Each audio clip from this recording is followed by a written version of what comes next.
وعلیکم ورحمۃ اللہ وبرکاتہ۔ اعوذ باللہ من الشیطان الرجیم، بسم اللہ الرحمن الرحیم۔ شہ نشین پر موجود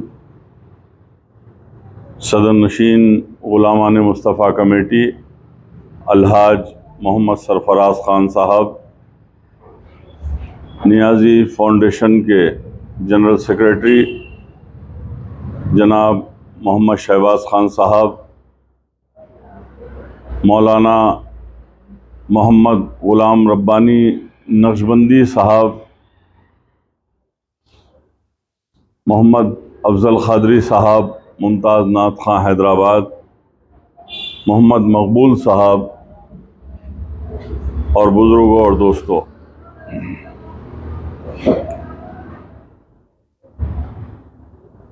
میں سب سے پہلے آج کی اس مقدس اور مبارک محفل میں عمرے کے لیے جانے والے صدر نشین غلامان مصطفیٰ کمیٹی محمد سرفراز خان، شیخ زبیر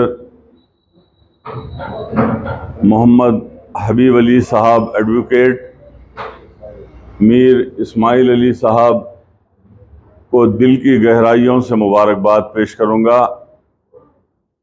اور ان عمرے کی سعادت کے لیے جانے والوں کی نظر ایک شعر کے ساتھ اپنی بات کرتے ہوئے آگے بڑھوں کہ کی محمد سے وفا تو نے، کی محمد سے وفا تو نے، تو ہم تیرے ہیں، یہ جہاں چیز ہے کیا، لوح و قلم تیرے ہیں۔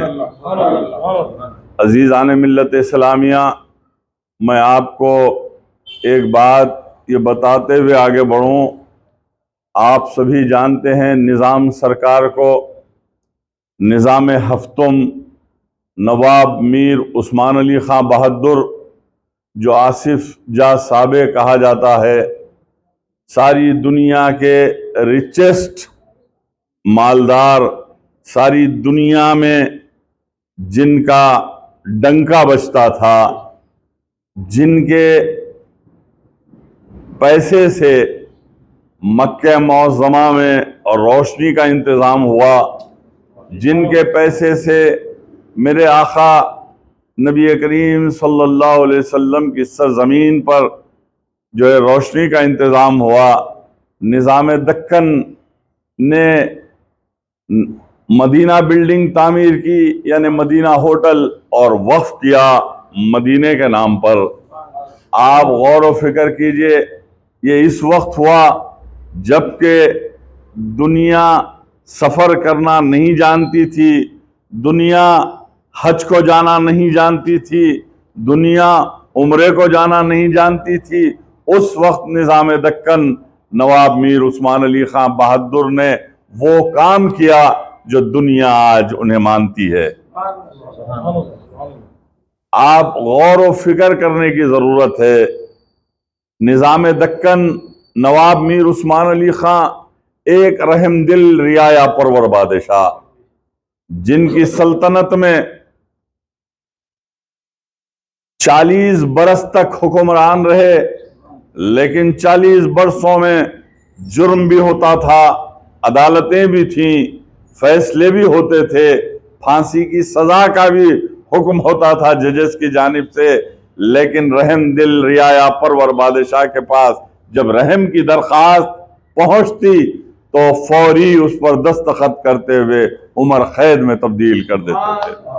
وہ عاشق رسول بادشاہ جس کے پیسے سے رباط تعمیر ہوئے، آج تک عازمین حج اور عازمین عمرہ جو ہے اس رباط میں ٹھہرتے ہیں اور اپنی عمرے کی اور حج کی سعادت مکمل کرتے ہیں۔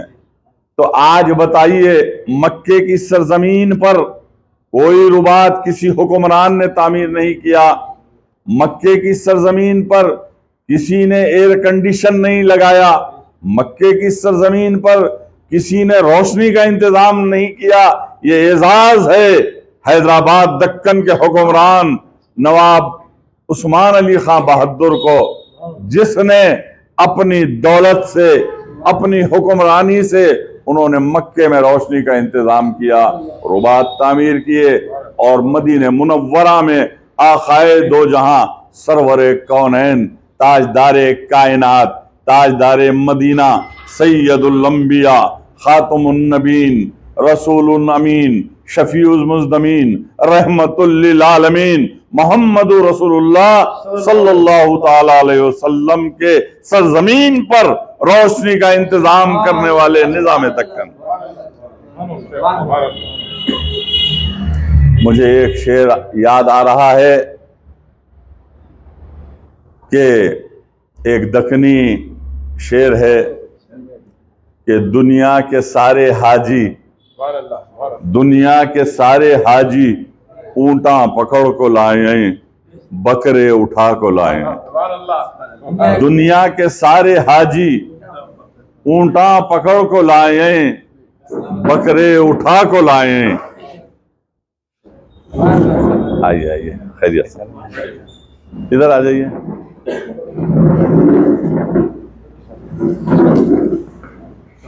پھر کہوں گا دکنی زبان میں ایک شعر ہے، دنیا کے سارے حاجی اونٹاں پکڑ کو لائیں، بکرے اٹھا کو لائیں، میں تو غریب مولا خود قربان ہونے آیا ہوں، خود قربان ہونے آیا ہوں۔ تو میرے آقا کی سرزمین پر آپ لوگ جا رہے ہیں جہاں کی مٹی ہمارے آنکھوں کا سرما ہے۔ اور میں پھر ایک بات بتاؤں کہ نظام دکن نے حج کے لیے نہیں جا سکے۔ وہ نظام دکن جس کے پیسے سے مکے میں روشنی کا انتظام ہوا، وہ نظام دکن جس کے پیسے سے رباط تعمیر ہوئے، وہ نظام دکن جس نے میرے آقا کی سرزمین پر پہلی مرتبہ روشنی کا انتظام کیا، وہ نظام دکن جو ساری دنیا کے مالدار بادشاہ تھے انہیں حج نصیب نہیں ہوا۔ ایک مرتبہ میں نے عازمین حج کے وداعی جلسے کو مخاطب کر رہا تھا، تو میں نے یہ تمام تفصیلات اس میں بیان کی۔ اس موقع پر مفتی عظیم الدین صاحب قبلہ، مفتی خلیل احمد صاحب قبلہ، مکہ مسجد کے امام صاحب، بڑے بڑے علماء کرام ڈائس پر تھے۔ تو میں نے کہا نظام دکن کو حج نصیب نہیں ہوا، تو آڈینس میں سے، سننے والوں میں سے ایک شخص اٹھا اور کہا، رحیم اللہ خان نیازی صاحب آپ اپنے الفاظ واپس لے لو، میں سرکار کے خلاف ایک لفظ بھی نہیں سن سکتا۔ میں نے کہا تم نظام سرکار کے خلاف نہیں سن سکتے، تم نے ابھی کہا نمک خوار ہوں، میں اس کا نمک خوار ہوں جس کے لیے کائنات بنی، میں ان کا غلام ہوں جن کے لیے کائنات بنی، میں ان کا غلام ہوں جن کے اشارے سے چاند دو ٹکڑے ہوا، میں ان کا غلام ہوں جن کے اشارے سے سورج واپس پلٹا، میں ان کا غلام ہوں جس نے معراج میں میرے آقا کی شب معراج کا ذکر کرتے ہوئے آگے بڑھوں گا۔ ہمارے ڈپٹی کمشنر صاحب بھی یہاں پر موجود ہیں، میری انکشاف علی صاحب عاشق رسول ہیں، ہر دل عزیز شخصیت ہیں، میری نعتیہ محفل میں تشریف لائے تھے الحمدللہ۔ تو میں ایک بات، میرے آقا نالین اتارنے لگے، موسیٰ علیہ السلام، بڑی تفصیلات ہیں۔ موسیٰ علیہ السلام کو کوہ طور پر اللہ کا حکم ہوا کہ اے موسیٰ تم میرا اگر دیدار کرنا چاہتے ہو تو نالین اتار کر آؤ۔ موسیٰ کوہ طور سے نیچے اترے، نالین اتار کر آگے بڑھے۔ میرے آقا چھٹویں آسمان پر جو ہے جبرائیل امین سے کہا کہ جبرائیل ساتھ آؤ، تو جبرائیل علیہ السلام نے کہا یا رسول اللہ صلی اللہ علیہ وسلم میری حد یہیں تک ہے، اب میں آگے نہیں آ سکتا، اگر آگے آؤں تو میرے پر جل جائیں گے۔ تو جب میرے آقا آگے بڑھنے لگے تو نالین اتارنے لگے. نالین اسی دنیا کی بنی ہوئی تھی, نالین پاک اسی دنیا کی بنی ہوئی تھی, لیکن میرے آقا کے نالین سے اس نالین کی نسبت بھی خدم مبارک سے, تو اس نالین کا مقام آپ کو بتلانا چاہتا ہوں, کیونکہ آپ آقا کی سرزمین پر جا رہے ہیں تو نالین کا مقام سنتے ہوئے جائیے. نالین اتارنے لگے تو عرش مولا سے آواز آئی, میرے حبیب تم نالین کے ساتھ چلے آؤ, اے حبیب تم نالین کے ساتھ چلے آؤ.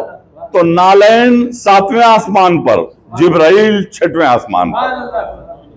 اب نالین 7ویں آسمان پر میرے آقا کے خدم مبارک سے چمٹی ہوئی ہے, اور جبرائیل 6ویں آسمان پر, میکائیل نیچے, موسیٰ علیہ السلام نیچے, ادریس علیہ السلام نیچے, نوح علیہ السلام نیچے, یونس علیہ السلام نیچے, 1,24,000 انبیاء نیچے ہیں, نالین اوپر ہے. نعرہ رسالت، نعرہ رسالت. نالین اوپر, مکہ نیچے, نالین اوپر, مدینہ شہر نیچے, نالین اوپر, قرآن پاک نیچے, نالین اوپر, مسجد اقصی نیچے, نالین اوپر, جنت المولا نیچے, نالین اوپر, جنت البقیع نیچے, نالین اوپر, مسجد نبوی نیچے, نالین اوپر, مسجد الحرام نیچے. میرے آقا کا بتلانے کا مقصد یہ تھا, میرے حبیب میں نے تمہیں سواری بھیج کر, براق بھیج کر, 5,000 سے زائد فرشتے اور ملائک کو بھیج کر میں نے آپ کو معراج کے لیے بلایا ہے.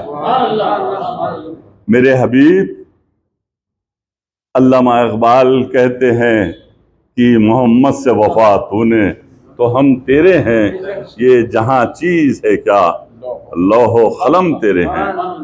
شیخ سعدی علیہ رحمہ فرماتے ہیں, بلغ العلا بکمالہ, بلغ العلا بکمالہ, کشفت دجا بجمالہ, حسنت جمیع خصالہ, صلو علیہ وآلہ صلو علیہ. میرے پیر و مرشد ڈاکٹر حمید الدین شرفی صاحب قبلہ رحمت اللہ علیہ فرماتے ہیں, چاندنی کا ریت پر بکھیرنا, چاندنی کا ریت پر بکھیرنا, پتھر کا پگھل جانا. چاندنی کا ریت پر بکھیرنا, پتھر کا پگھل جانا, کوئی کھیل نہیں ہے, 63 سال میں منظر بدل جانا.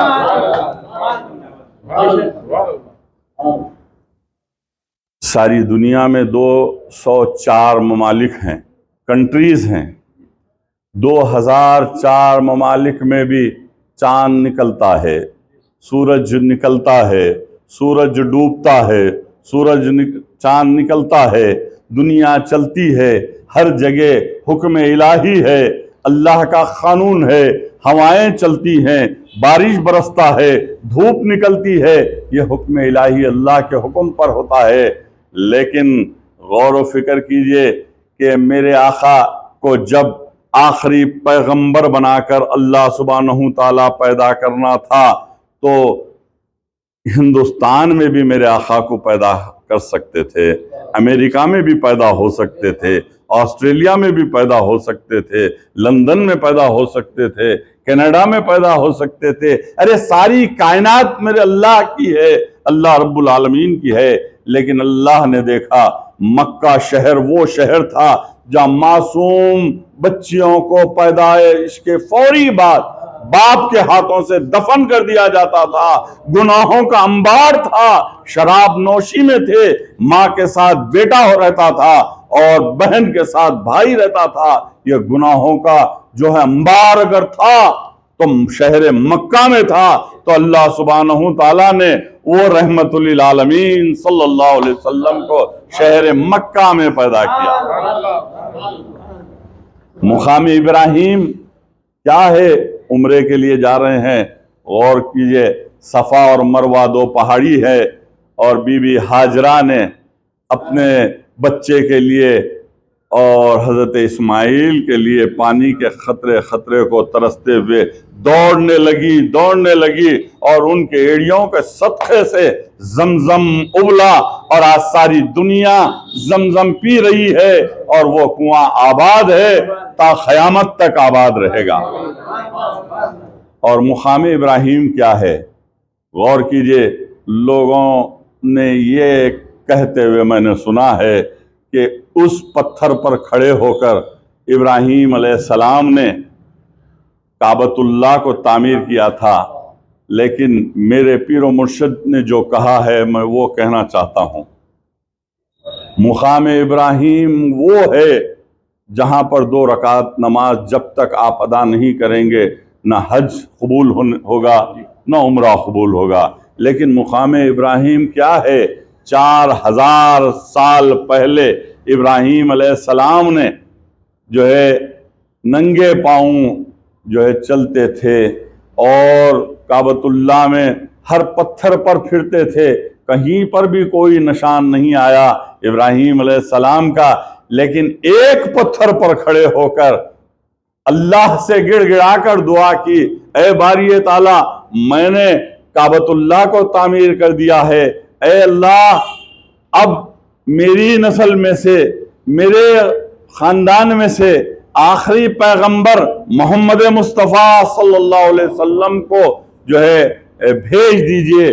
تو اس پتھر پر کھڑے ہو کر میرے مصطفیٰ کو جو مانگا گیا تو اس پتھر کی نسبت یہ ہو گئی جس پتھر سے کھڑے ہو کر جان مصطفیٰ صلی اللہ علیہ وسلم کو مانگا ابراہیم علیہ السلام نے، اس پتھر کو اللہ نے مقام ابراہیم بنا دیا، مقام ابراہیم بنا دیا، اور وہ مقام ابراہیم پر آپ کی عبادت کو ارکان حج میں اور ارکان عمرے میں شامل کر دیا۔ سبحان اللہ، سبحان اللہ، نعرہ تکبیر، نعرہ رسالت، نعرہ حیدری۔ عزیزان ملت اسلامیہ، جب عمرے کے لیے تشریف لے جا رہے ہیں تو مسجد قباء جانا ہے، اور جو ہے مسجد نبوی میں آپ 1 ہفتے تک رہیں گے، کعبۃ اللہ میں رہیں گے۔ اپنی عبادتوں کے دوران تاریخ اسلام سے اور پیارے آقا نبی کریم صلی اللہ تعالیٰ علیہ وسلم نے 53 برس تک مکہ معظمہ کی سرزمین پر رہے۔ آپ خدا کی قسم، میں جب حج اور عمرہ کیا تو اس وقت میں نے اپنے چپل اور شوز کو بیگ میں ڈال دیا تھا۔ اس سرزمین پر آپ چپل پہن کر مت جائیے، نہ جانے کس مقام پر میرے آقا کے قدم مبارک پڑے ہوں گے۔ وہاں کی مٹی ہمارے آنکھوں کا سرما ہے۔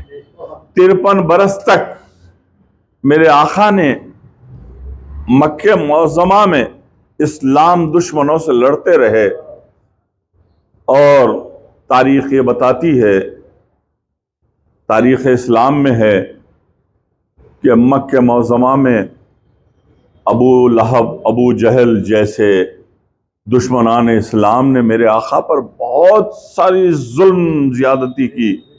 کعبۃ اللہ کے قریب بھی میرے آقا کو جانے کی اجازت نہیں دیتے، اتنا ظلم اور زیادتی تھی۔ اور اس کعبۃ اللہ میں سینکڑوں کی تعداد میں، 1000 نہیں کہہ رہا ہوں، سینکڑوں کی تعداد میں بت رکھ کر پوجا ہوتی تھی۔ اور اس وقت حضور پاک صلی اللہ تعالی علیہ وسلم نے اللہ سے گڑ گڑا کر دعا کی تھی، اے باری تعالیٰ، ایسا ایک لہیم شہیم آدمی کو اسلام کے لیے دے دو۔ تو حضرت عمر کو دیکھ کر یہ دعا کی تھی۔ حضرت عمر اس وقت کے بڑے پہلوان تھے، اور اللہ کے رسول صلی اللہ علیہ وسلم نے دعا کی۔ اور دوسرے ہی دن ایک مقام پر میرے آقا 19 صحابہ کرام کے ساتھ، جس میں سرکار کے چچا خود تھے، 19 صحابہ کرام کے ساتھ ہیں، اور کسی نے یہ کہہ دیا کہ حضرت عمر ننگی تلوار لے کر نعوذ باللہ نعوذ باللہ نعوذ باللہ میرے آقا کو قتل کرنے کے لیے آ رہے ہیں۔ راستے میں ایک شخص ملتا ہے، کہا عمر اتنے جلال میں کہاں جا رہے ہو؟ جانے سے پہلے اپنی ایک بہن سے مل کر جاؤ۔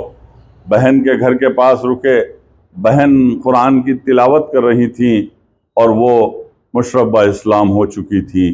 تو ایسے وقت حضرت عمر رضی اللہ تعالیٰ عنہ نے اس بہن کے پاس غصے سے پہنچتے ہیں اور بڑی زوردار آواز میں کہتے ہیں یہ کیا پڑھ رہی ہیں؟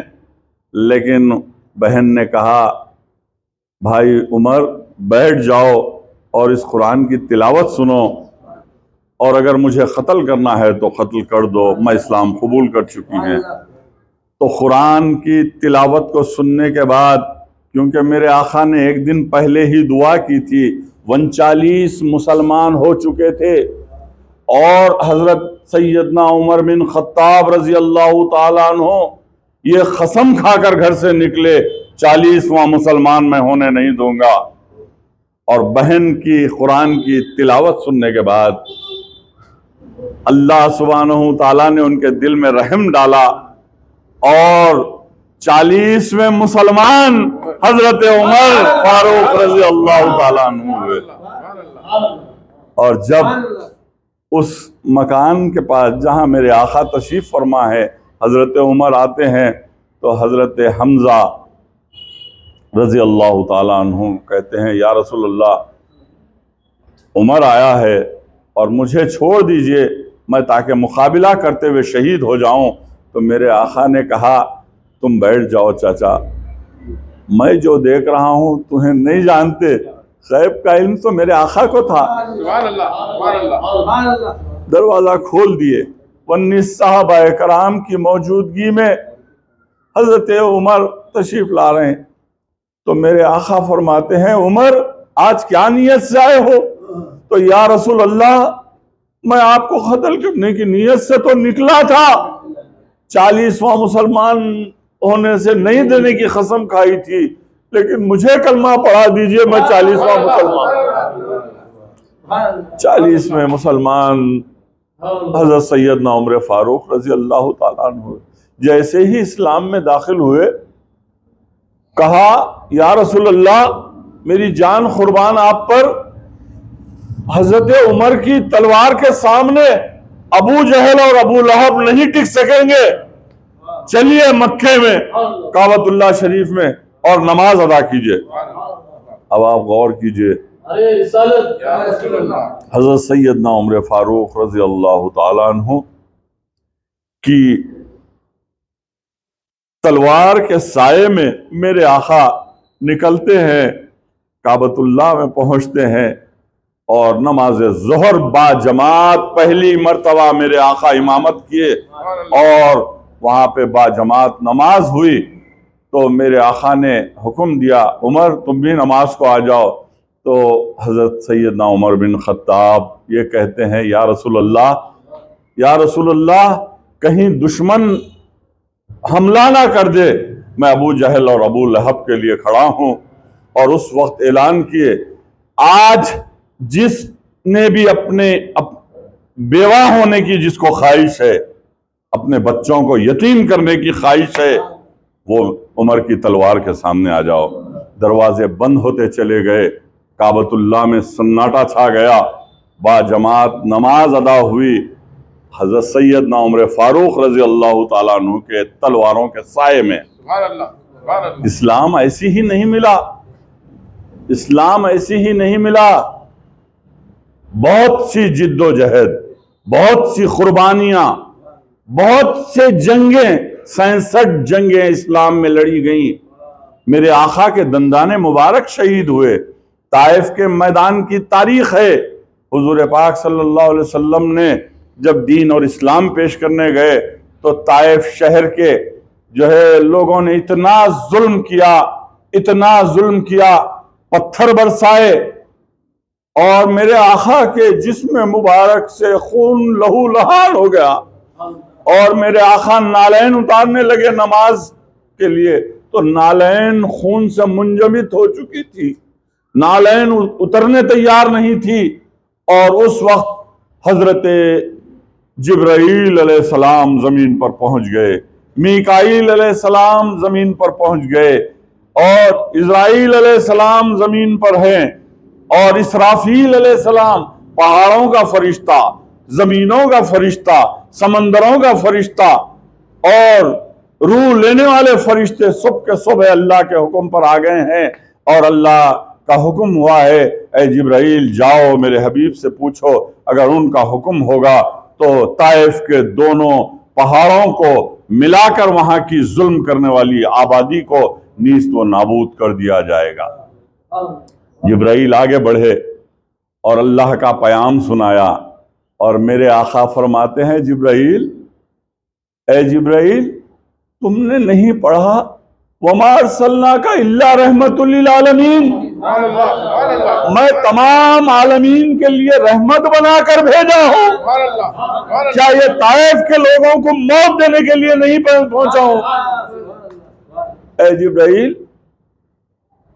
یہ نہیں تو ان کے آنے والی نسل، یا وہ نہیں تو ان کے آنے والی نسل اسلام قبول کرے گی۔ میں طائف کے، آپ قربان جائیے میرے آقا پر، پتھر کھائے ہیں، خون بہ رہا ہے جسم مبارک سے، لیکن بدوا نہیں دے رہے ہیں،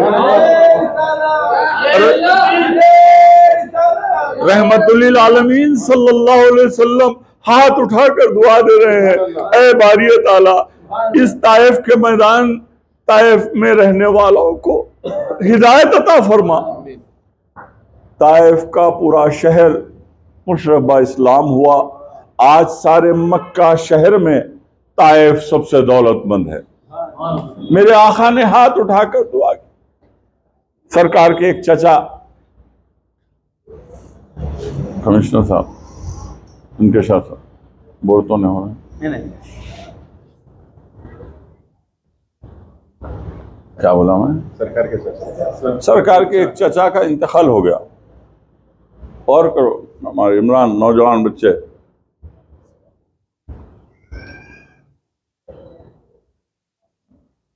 پیارے آقا صلی اللہ علیہ وسلم بہت چاہتے تھے چاچا کو، اسلام قبول نہیں کیے، کئی مرتبہ دین اور اسلام کی دعوت دی گئی، قبول نہیں کیے اسلام، انتقال ہو گیا۔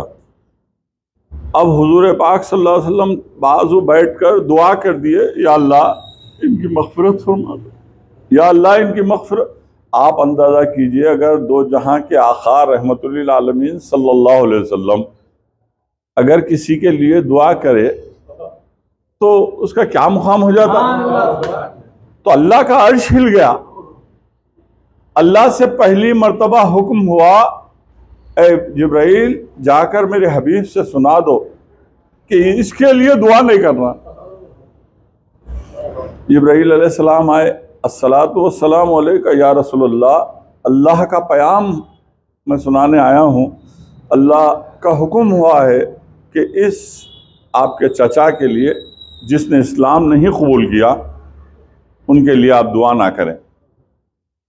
یہ حکم ہو گیا اللہ کا۔ تو جبرائیل پھر اللہ کا کیا حکم ہوا ہے؟ کیونکہ آپ دعا کر چکے ہیں اس لیے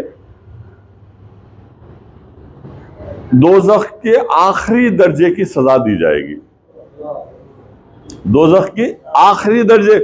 تو میرے آقا غم زدہ ہیں، جبرائیل امین سے پوچھے، یا جبرائیل آخری سزا کیا ہوگی؟ آخری سزا کیا ہوگی؟ تو جبرائیل امین فرماتے ہیں کہ دوزخ کے آگ میں کھولتے ہوئے تانبے کے شوز ان کو پہنا دیا جائے گا، جس کی تپش سے ان کا دماغ پانی پانی ہو جائے گا۔ یہ آخری درجے۔ ایک بادشاہ مسجد نبوی کے پاس تشریف لائے، جہاں پر آپ لوگ جانے والے ہیں، اور مسجد نبوی کے قریب آ کر حضور پاک صلی اللہ تعالیٰ علیہ وسلم سے پوچھا، یا رسول اللہ کوئی ایسا معجزہ بتاؤ جو میں اسلام میں داخل ہوں۔ خیر ہاتھ میں کچھ کنکریاں لائے تو میرے آقا نے فرمایا یہ تمہارے ہاتھ میں جو لائے ہیں ان سے پوچھو میں کون ہوں۔ سبحان اللہ سبحان اللہ۔ تو کنکریاں درود شریف پڑھنے لگے اور پریشان ہو کے پھینک دیا۔ اس کے بعد بولے وہ چاند جو آسمان پر ہے اس کے آپ 2 ٹکڑے کر سکتے ہیں؟ تو سرکار مدینہ صلی اللہ تعالیٰ علیہ وسلم نے فرمایا جب میں بچپن میں جب میری ماں کے گود میں تھا، جھولے میں تھا، تو اس وقت میں چاند سے کھیلتا تھا، چاند سے کھیلتا تھا۔ اب تو میں اللہ کا رسول ہوں، چاند کو 2 ٹکڑے ہوئے تو یہ تو نعوذ باللہ یہ تو کوئی جادوگر بھی کر سکتا ہے، کہا بادشاہ۔ پھر کہا اس چاند کو ملا سکتے ہیں کیا؟ ملا دیے۔ تو پھر کہا آپ یہ جو سورج ہے اس کو واپس پلٹا سکتے ہیں کیا؟ تو میرے آقا نے فرمایا ہزاروں سال سے سورج اپنی ڈیوٹی انجام دے رہا ہے، نہ 1 منٹ پہلے نکلتا ہے نہ 1 منٹ بعد غروب ہوتا ہے، یہ اللہ کا حکم ہے ساری دنیا میں۔ تو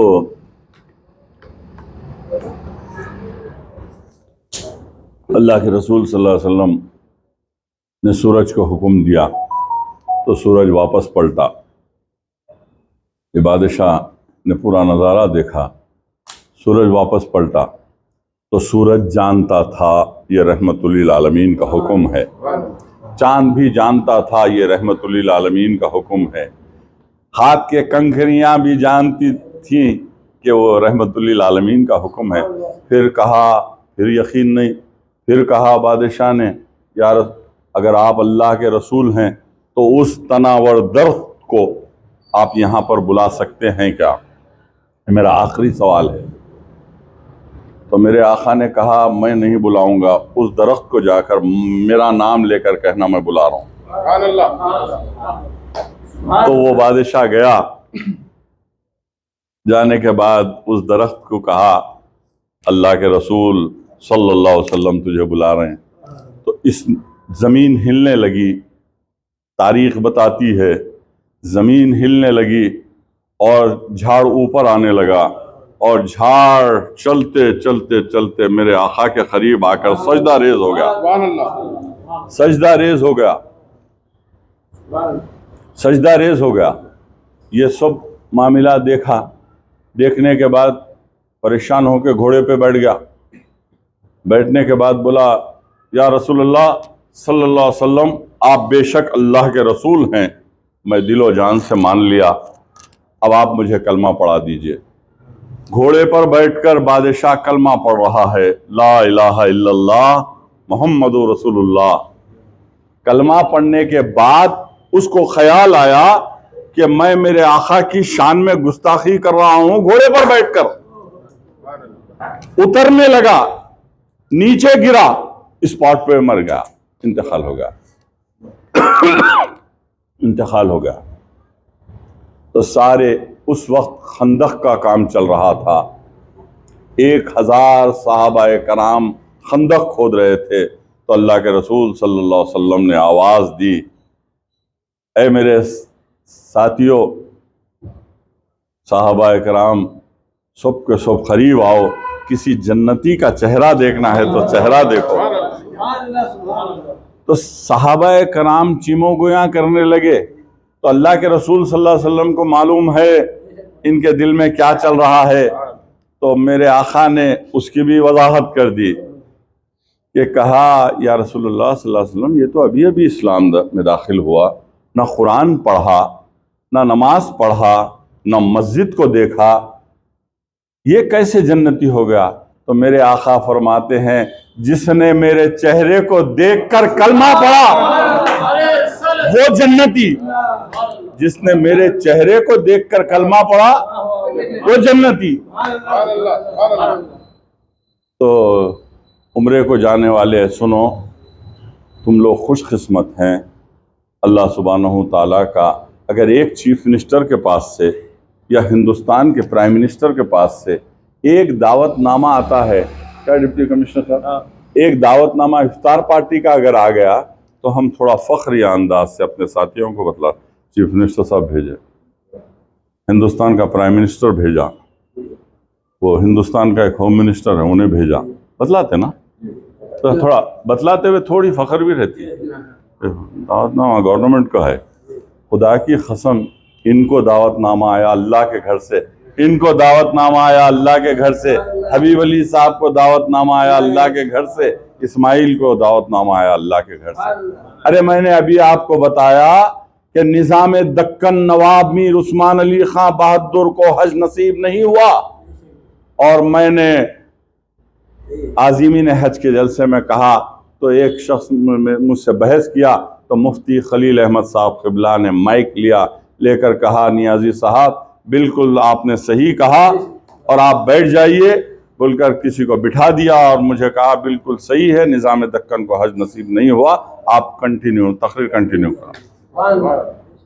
اسی لیے میں نے کہا دنیا کے سارے حاجی اونٹاں پکڑ کو لائیں، بکرے اٹھا کو لائیں، دنیا کے سارے حاجی اونٹاں پکڑ کو لائیں، بکرے اٹھا کو لائیں، میں تو غریب و مولا خود قربان ہونے آیا ہوں، خود قربان ہونے آیا ہوں۔ تو آپ جب مکہ معظمہ پہنچیں گے تو آپ جو ہے غور کیجئے، اسلام کی سب سے پہلی مسجد مسجد قباء، مسجد قبلتین اور مقام ابراہیم، اور پھر صفا مروہ، اور پھر جو ہے زمزم کا کنواں، سب بہت باریک بینی سے آپ لوگ دیکھ کے اس کو سمجھنے کی ضرورت ہے۔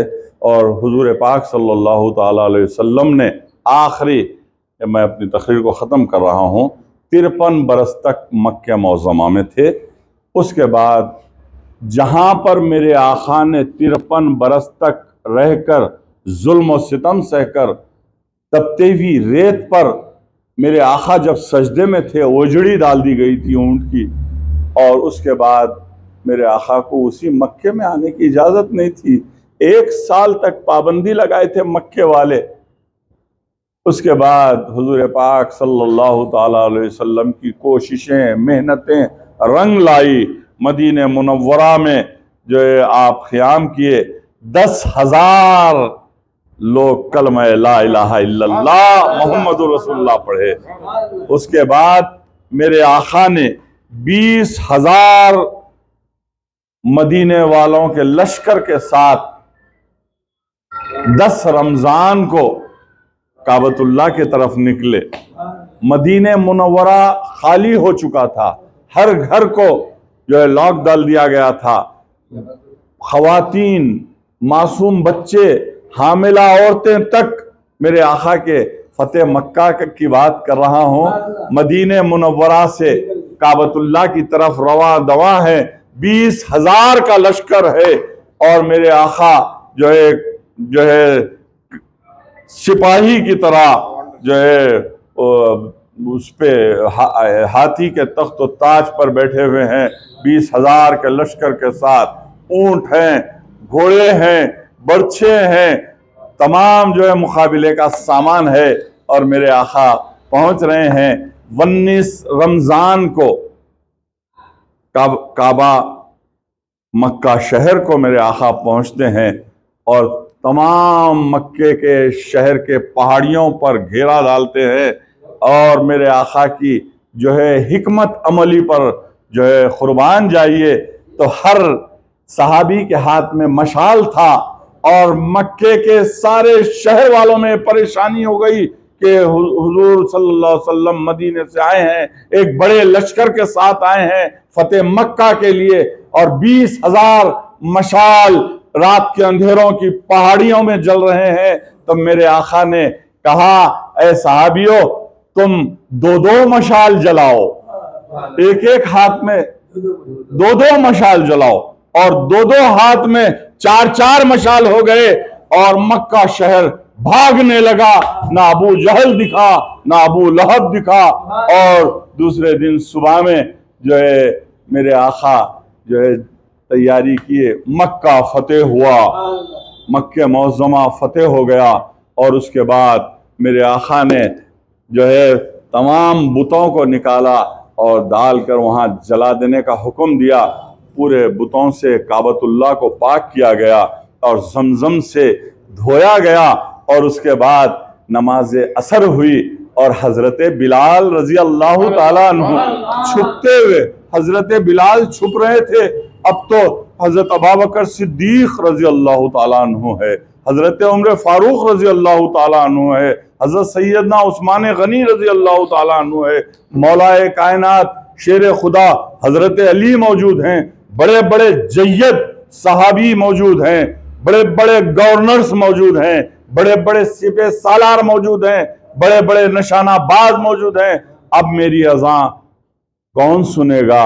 تو میرے آقا چوطرف نظر دوڑانے لگے اور حضرت علی سے پوچھا، علی بلال کہاں ہے؟ سبحان اللہ سبحان اللہ. تو بلال رضی اللہ تعالیٰ عنہ کو لایا گیا. حضرت بلال کو میرے آقا نے کہا، بلال عصر کی اذان کا وقت ہو گیا، ابھی تک تم نے اذان نہیں دی.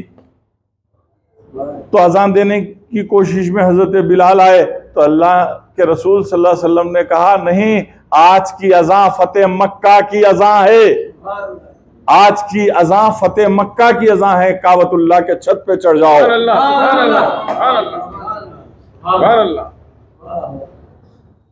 غلام چرواہے تھے حضرت بلال. حضرت بلال رضی اللہ تعالیٰ عنہ ساری دنیا کے عاشق رسول، اور ان کا مقام اور مرتبہ اللہ کے رسول بتلا رہے ہیں.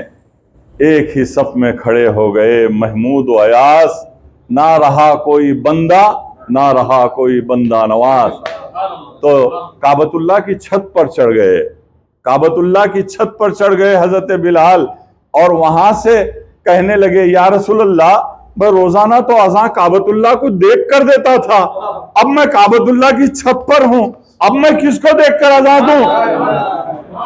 تو میرے آقا نے کہا، بلال میرے چہرے کو دیکھ کر اذان دو.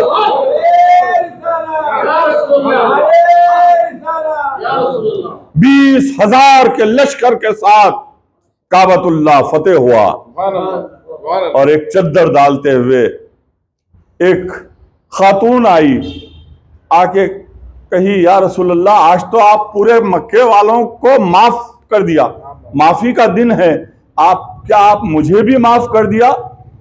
تو میرے آقا نے کہا، ہاں تجھے بھی معاف کر دیا. جب وہ اپنے چہرے سے چادر اٹھانے لگی، وہ تھی ہندا جو میرے آقا کے چچا کا کلیجہ چبا دی تھی. تو سرکار فرمائے، ہاں تجھے بھی میں معاف کر دیا، لیکن اس کو لے کر چلے جاؤ، میرے چچا کی یاد آ جاتی مجھے. معافی کا دن تھا. اس کے بعد میرے آقا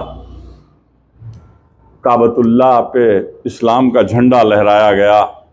حضرت بلال کی اذان ہوئی، میرے آقا نے امامت فرمائی اور فتح مکہ کی پہلی اسلام کی فتح کی نماز ادا کی. اور اس کے بعد غور کیجئے ڈپٹی کمشنر صاحب، 17 سال کے ایک نوجوان کو، طلحہ بن عثمان، 17 سال کا نوجوان ہے جس کا نام ہے طلحہ بن عثمان، میرے آقا نے مکے کا پہلا گورنر نامزد کیا. اسلام کی فتح مکہ کے بعد اگر کسی کو گورنر نامزد کیا تو آپ فوری نام یاد رکھیے، طلحہ بن عثمان کو پہلا گورنر مکے کا نامزد کیا گیا. اور میرے آقا نے کعبۃ اللہ کے دروازے کو لاک کیا. میرے آقا نے کعبۃ اللہ کے دروازے کو لاک کیا اور نیولی الیکٹڈ نئے نامزد چیئرمین طلحہ بن عثمان کو، گورنر کو چابی دی. خدا کی قسم 28 جنریشن گزر گئے، 1444 ہجری ہے، آج تک اسی خاندان میں چابی ہے. تو آپ اس سرزمین پر جا رہے ہیں جہاں میرے آقا نے بہت سی جد و جہد کی، بہت سی قربانیاں دیں، اس کے بعد مکہ مدینہ منورہ مدینہ مانے زبیر سنو، مدینہ مانے شہر، منور مانے روشنی، روشنی والا شہر۔ آپ رات کے 2 بجے چلے جائیے مدینہ منورہ کو، ساری دنیا سوتے رہے گی لیکن آسمان سے روشنی اترتے رہے گی میرے آقا کی۔ تو روشنی والا شہر حضرت سیدنا ابو بکر صدیق رضی اللہ تعالیٰ عنہ نے پہلی مرتبہ مسجد نبوی کو زمین ڈونیٹ کیا اور مسجد نبوی تعمیر ہوئی۔ اور میرے آقا کی پہلی ضیافت جو کیے ہیں، میں نام بھول رہا ہوں ایک صحابی کا، اور ان کو یہ ضیافت کا وہ شرف حاصل ہوا، اور جو ہے اونٹنی کا نام خصوہ تھا، اور وہ اونٹنی میرے آقا سارے مدینے کے لوگ اپنے اپنے گھر میں تواضع کرنا چاہتے تھے، یا رسول اللہ آپ ہمارے گھر میں کھڑیے، آپ ہمارے گھر میں، تو سرکار نے منع کیا، میری اونٹنی جہاں پر رکے گی، جہاں پر بیٹھے گی، وہی میری آخری آرام گاہ ہوگی، وہی میرا حجرہ ہوگا۔ مسجد نبوی کے سامنے اس وقت ایک کھجور کا جھاڑ تھا، مسجد نبوی نہیں تھی، ایک کھجور کے جھاڑ کے سائے میں جو ہے خصوہ اونٹنی وہاں تھک تھکا کے بیٹھی تھی، اور وہی آخری قیامگاہ ہے۔ میرے آقا کا گنبد خضرا وہیں ہے کہ محمد سے وفا تو نے تو ہم تیرے ہیں، یہ جہاں چیز ہے کیا لوح و قلم تیرے ہیں۔ میں سرفراز خان کو، شیخ زبیر کو، اور ہمارے حبیب علی صاحب کو، اور محمد اسماعیل کو بہت دل کی گہرائیوں سے مبارکباد پیش کرتا ہوں۔ اللہ سبحانہ وتعالیٰ آپ کی ہر دعا کو قبول فرمائے، اور اللہ تعالیٰ زیادہ سے زیادہ عبادت کرنے اور دعائیں کرنے والا بنائے، اور زیادہ سے زیادہ عبادت میں وقت گزاریں، اور اپنے والدین کے نام سے عمرہ کریں، اپنے والدین کی مغفرت کے لیے اپنے دادا دادی، نانا نانی، جو بھی خاندان کے مرحومین ہیں ان کے نام سے جو ہے دعا فرمائیں، اور زیادہ سے زیادہ وقت مسجد نبوی میں گزارنے کی کوشش کریں، اور میرے آقا کے جو ریاض جنہ ہے وہاں زیادہ سے زیادہ نماز پڑھنے کی کوشش کریں، لمبی لمبی قطار کو مت دیکھیں۔ بہرحال سرفراز 4 مرتبہ جا کے آئے ہیں، اور حبیب علی صاحب بھی حاجی ہیں، بہرحال یہ ایکسپیرینس ہے ان لوگوں کو۔ بہرحال زیادہ سے زیادہ عبادت میں گزاریں، اور اللہ سبحانہ وتعالیٰ آپ کے سفر میں آسانی عطا فرمائے، اور اللہ سبحانہ وتعالیٰ آپ کی حفاظت فرمائے، اور اللہ سبحانہ وتعالیٰ آپ کو جو ہے سفر میں آسانی فرماتے ہوئے اپنے عمرے کی جو اراکین ہے، ارکان ہیں، اس ارکان میں آسانی عطا فرمائے۔ وآخر الدعوانا ان الحمد للہ رب العالمین۔